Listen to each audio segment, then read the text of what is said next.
ম্যাচের মাত্র দ্বিতীয় বলেই এমন বাউন্ডারি বেশ রানের আভাস দিয়েছে শ্রীলঙ্কার বিপক্ষে টস হেরে প্রথম টি-20 ব্যাটিংয়ে নামা বাংলাদেশকে।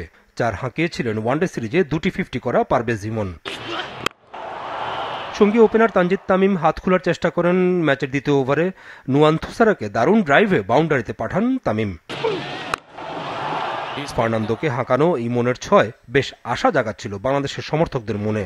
4 ওভারে সফররত দলের স্কোর বিনা উইকেটে 38 রান। পরের ওভারই বিদায় তানজিদ তামিমের। 16 রানে থুসারার বলে থিকসানাকে ক্যাচ দিয়ে ফেরেন বাংলাদেশের ওপেনার তানজিদ তামিম। অধিনায়ক লিটন দাস যতক্ষণ উইকেটে ছিলেন সে সময় একটি 4 পায় বাংলাদেশ, কিন্তু সেটিও হাঁকান পারভেজ ইমন। কোনো বাউন্ডারি ছাড়াই 11 বলে 6 রান করে আউট হন লিটন দাস। উইকেট নেন লঙ্কান লেগ স্পিনার জেফ্রি ভ্যান্ডার্সে, বাংলাদেশের দ্বিতীয় উইকেট। এরপরই বিদায় নেন ওপেনার পারভেজ ইমন। 50 পাওয়া হয়নি তার। 22 বলে 5টি 4 ও একটি 6 38 রানে আউট পারভেজ ইমন। তাওহিদ হৃদয় ছিলেন ব্যর্থ, মাত্র 10 রান করেন তিনি, তবে খেলেন 13 বল। দাসুন সানাকার বলে উইকেট রক্ষককে ক্যাচ দেন তাওহিদ হৃদয়।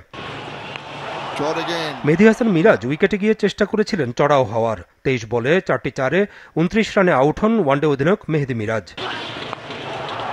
শেষে শামীমের 5 বলে 14 রান কিছুটা স্কোর দেয় বাংলাদেশকে। অবশ্য 2022 সালের পর টি-20 খেলতে নামা নাইম শেখও অন্য প্রান্তে অপরাজিত থাকেন 32 রান করে, আর বাংলাদেশের ইনিংস শেষ হয় 5 উইকেটে 154 স্কোরে। অলরাউন্ডার কোটায় বাংলাদেশ খেলাচ্ছিল মোহাম্মদ সাইফুদ্দিনকে, কিন্তু প্রথম ওভারেই তার বোলিংয়ে টানা 3টি 4 হাঁকান পাথুম নিশানকা। অন্য প্রান্তে কুশল মেন্ডিসও ছিলেন সমান ভয়ঙ্কর।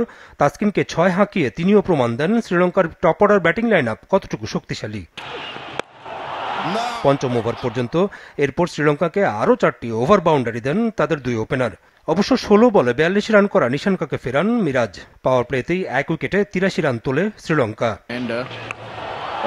পরের 4 ওভারে অর্থাৎ 7 থেকে 10 ওভার পর্যন্ত কোনো বিপদ ছাড়া 28 রান তোলে শ্রীলঙ্কা। 10 ওভারে স্বাগতিক দলের স্কোর 1 উইকেটে 111 রান। বাংলাদেশকে দ্বিতীয় সাফল্য দেন লেগ স্পিনার রিশাদ হোসেন। লেগিকে তুলে মারতে গিয়ে উইকেট রক্ষক লিটন দাসকে 24 রানে ক্যাচ দেন কুশল পেরেইরা। শেষ পর্যন্ত 7 উইকেটেই ম্যাচ জেতে শ্রীলঙ্কা। টি-20 ক্যারিয়ারের 16তম 50 করা কুশল মেন্ডিস স্বাগতিকদের জয়ের মূল কারিগর। 73 রান করেন কুশল মেন্ডিস। সিরিজের দ্বিতীয় টি-20 13 জুলাই ডাম্বুলায়।